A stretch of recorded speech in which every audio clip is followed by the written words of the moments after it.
সকাল সকাল ভোটটা দেব সৌগত রায়কে। উত্তর দমদমে 34টা ওয়ার্ড, সেই 34টা ওয়ার্ডের মধ্যে 13 নম্বর ওয়ার্ড রেকর্ড মার্জিনে সৌগত রায়কে জেতাবে। এই বদ্ধ অঙ্গীকার নিয়েই আজকে যে মিছিল হয়েছে, মিছিলের 80% শুধু মহিলারা, মানে মায়েরা। কারণ এমন এমন পরিবার আছে যারা ওই 1000 টাকা লক্ষ্মীর ভাণ্ডারের জন্যে তাদের সংসারে কোনো একটা অপেক্ষা করে যে এই টাকাটা পেলে আমি এই জিনিসটা কিনি। বিনা পয়সায় চাল দিচ্ছে দিদি, আর মোদি দিচ্ছে 1100 টাকা গ্যাসের দাম।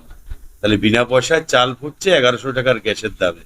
তা বাংলার মানুষ এগুলো তো বুঝতে পারছে, যে কোনো মূল্যে হোক এবার ভারতবর্ষ থেকে বিজেপিকে তাড়াতে হবে। এটা একদম ভারতবর্ষের মানুষের অঙ্গীকার। আপনারা বিভিন্ন চ্যানেলগুলোতে দেখবেন, বিজেপি বাদে অন্যান্য রাজনৈতিক দল, কংগ্রেস বলুন সেন্ট্রালে, যেভাবে মানুষ কাতারে কাতারে বেরিয়েছে, এতে করে পরিষ্কার বোঝা যাচ্ছে যে মোদী গভর্নমেন্ট ওই ঝোঁকবাজি আর চলবে না। 15 লক্ষ টাকার স্বপ্ন আর ভারতবর্ষের মানুষ দেখবে না। আর বাংলায় এসে এখন যাকে বলেছিল যে লক্ষ্মীর ভাণ্ডার ভিক্ষার দান, আজকে কখনো সুকান্ত মজুমদার বলছে আমরা 3000 করব মাসে, আবার শুভেন্দুও বলছে 2500 করব, আবার শেষে এসে আমাদের অমিত শাহ বাবু এসে বলছে আমি 100 টাকা করে বাড়াবো। সেটাও বাংলার মানুষ বিশ্বাস করবে না। কারণ লক্ষ্মীর ভাণ্ডারটা, এই যে প্রকল্প মমতা বন্দ্যোপাধ্যায় মস্তিষ্ক প্রসূত, নারীদেরকে সশক্তিকরণের যে একটা প্রয়াস মমতা বন্দ্যোপাধ্যায় করেছে, এতে করে বাংলার মানুষ মমতা বন্দ্যোপাধ্যায়কে ভোট দেবে। এবং আমার ওয়ার্ডের মানুষও সৌগত রায়কে সকাল সকাল গিয়ে 3 নম্বর বোতাম টিপে ঘাসের উপর জোড়া ফুল চিহ্নে ভোট দিয়ে বিপুল পরিমাণ ভোটে জয়লাভ করবে। নারী শক্তির কথাটা আগে বলি। নারী শক্তি আছে বলেই 2021-এ মমতা বন্দ্যোপাধ্যায়কে কিন্তু নারী শক্তি জিতিয়ে এনেছে। এই মুহূর্তে পশ্চিমবঙ্গে 50%-এর উপরে হচ্ছে নারী শক্তির ভোটার। বাংলার মুখ্যমন্ত্রী একজন নারী, অর্থাৎ নারীদের প্রতি তার যে সম্মান। বাংলার নারীরা আজকের মিছিলে যে বললাম যে 80% শুধু মহিলায়, এবং আমাদের দলে যেখানে মিছিল মিটিং যাই হোক, নারী শক্তি আমাদেরকে এগিয়ে নিয়ে চলেছে। যে শাসক নারী নির্যাতন করবে সেই শাসকের ধ্বংস অবশ্যম্ভাবী, যেটা বুদ্ধদেব ভট্টাচার্য ভোগ করে গেছেন।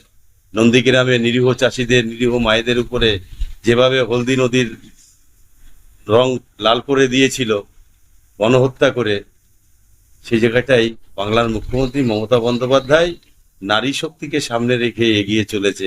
আগামী যত বছর আমাদের এই দলটা থাকবে, তত বছরই নারী শক্তি আমাদেরকে এগিয়ে নিয়ে যাবে।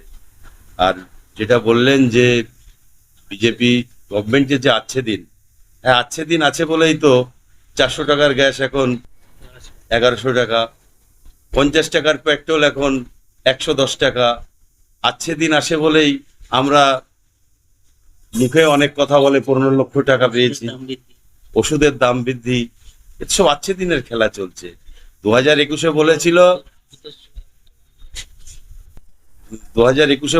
200 পার, এবারে বলছে 400 পার। এবারে যে কোথায় পাবে ও এই 400 ঠিক মতো যোগ করতে পারবে না। এবং যত আদানি আম্বানি এবং বিজয় মালিয়া থেকে শুরু করে এখন তো গৌতম আদানিকে দিয়ে মোটামুটি ভারতবর্ষটা বিক্রির পথে চলে গেছে। আর যারা টাকা চুরি করে নিয়ে গেল সেই টাকা আনতে পারলো না, তার সেদিন কোথায় আসলো? আচ্ছে দিন তো বলেছিল কালো ধন ফেরত নিয়ে আসবে, তা কালো ধনও আসলো না, আচ্ছে দিনও আর আসলো না। বাংলার মানুষের ঘরে 15 লক্ষ টাকাও ঢুকলো না, আচ্ছে দিন হলো না। বাংলার মানুষকে, ভারতবর্ষের মানুষকে কোভিডের সময় থালা বাজিয়েছে, সন্ধ্যাবেলা লাইট অফ করিয়েছে যে কোভিড চলে যাবে। আজকে যে কোভিড ভ্যাকসিনগুলো তিনি দিয়েছেন, সেই কোভিড ভ্যাকসিন থেকে, যে কোভিশিল্ড যে ভ্যাকসিন, সেই ভ্যাকসিন থেকে এখন ভারতবর্ষের মানুষ আতঙ্কগ্রস্ত যে সরকারের কথায়, মোদী গভর্নমেন্টের কথায় ভ্যাকসিন দিয়ে আজকে আমাদের জীবন বিপন্ন হতে চলেছে। এটাই তো আছে দিন। বাংলার মানুষ, ভারতবর্ষের মানুষ হাড়ে হাড়ে টের পাচ্ছে সেদিন কি জানুন। কারণ আমরা একটা টিভি সাক্ষাৎকারে দেখেছিলাম যে সাংবাদিকরা প্রশ্ন করেছিল অমিত শাহকে যে আপনারা তো 14-তে বলেছিলেন যে 15 লক্ষ টাকা ব্যাংকে দেবেন, বলে এটা হয় নাকি কখনো? যে শুনেছে সেও জানে, যে বলেছে সেও জানে, এ তো একটা জুমলা বলতে হয় তাই বলেছি। তা এই জিনিসগুলো বাংলার মানুষ শিখেছে, শুনছে, কারণ মিডিয়ার যুগ। সোশ্যাল মিডিয়ায় যেভাবে একটা ঘটনা প্রচার হয় সেই জায়গাটায় তাকিয়ে বলতে পারি যে আচ্ছে দিন বলে আর কিছু নেই। আচ্ছে দিনই সেদিনই হবে এই বাংলা থেকে যখন 42 নিয়ে মমতা বন্দ্যোপাধ্যায় দিল্লির বুকে নির্ণায়ক ভূমিকা পালন করবে। কারণ মমতা বন্দ্যোপাধ্যায় বলেছে যে আজকে যে লক্ষ্মীর ভাণ্ডার এই বাংলার বুকে আমি 1000কে 1200 করেছি, 1000 টাকা করেছি, 1200 টাকা করেছি 500 থেকে, আমি যদি সেন্ট্রালে ইন্ডিয়া গভর্নমেন্ট সরকার আসে আমি এই লক্ষ্মীর ভাণ্ডার ভারতবাসীর জন্য প্রত্যেক মায়েদের জন্য 3000 টাকা করে দেবো। এটাকে বলে আজকে দিন। যদি আজকেরা যদি ইন্ডিয়া জোট ক্ষমতায় আসতে চলেছে, শুধু সময়ের অপেক্ষা, আজকে দিন তখন এই ভারতবর্ষের মানুষ দেখবে। এটুকু আমরা একজন রাজনৈতিক সহযোদ্ধা সহকর্মী হিসাবে আমরা এটুকু বলতে পারি।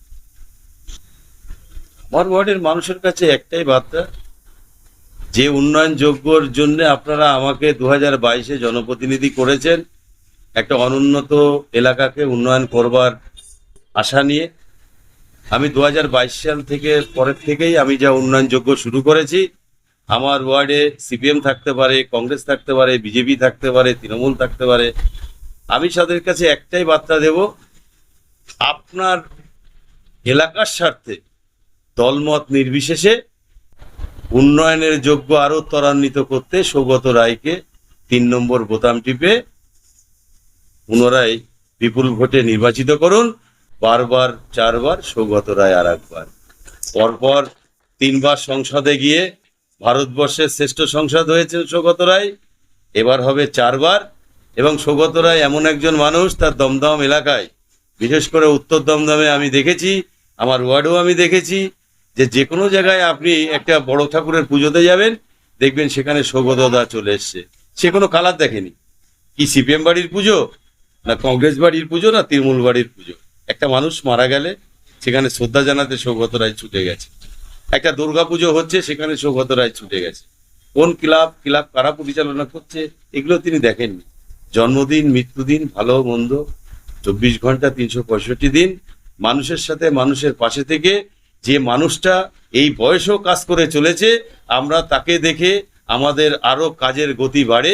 কারণ এই বয়সে এসেও তিনি যদি এইভাবে সারা দিনে 6টা করে ওয়ার্ড যেভাবে পরিক্রমা করেছে ওয়ার্ডের কর্মীদের সাথে নিয়ে, আমরা উজ্জীবিত কর্মীরা, আমাদের একটু অসুবিধা হলেও আমরা ওনার দিক তাকিয়ে আমাদের দলের ওয়ার্ডের প্রত্যেকটা মানুষ, ছাত্র, যুব, মহিলা, সাধারণ মানুষ প্রত্যেকেই বেরিয়ে আসছে।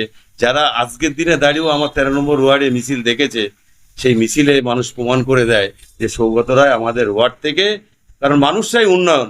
আমার 13 নম্বর ওয়ার্ডের মানুষ চাইছে উন্নয়ন। কে কি করছে না করছে জানার দরকার নেই, কোনো কালার দেখছে না 13 নম্বর ওয়ার্ডের মানুষ, শুধু দেখছে উন্নয়ন। কারণ উন্নয়নটা দেখেনি আগে। এই উন্নয়নটা আমি 2 বছরে যেটা করেছি, এবং আরো সময় অনেক আছে, সৌগত দার হাত দিয়েও 13 নম্বর ওয়ার্ডে অনেক অনেক উন্নয়ন হবে, এই আশায় আমার 13 নম্বর ওয়ার্ডের মানুষ বসে আছে। এতক্ষণ আপনারা দেখছিলেন নিউজ বাংলা টিভি। সঙ্গে থাকুন, দেখতে থাকুন নিউজ বাংলা টিভি।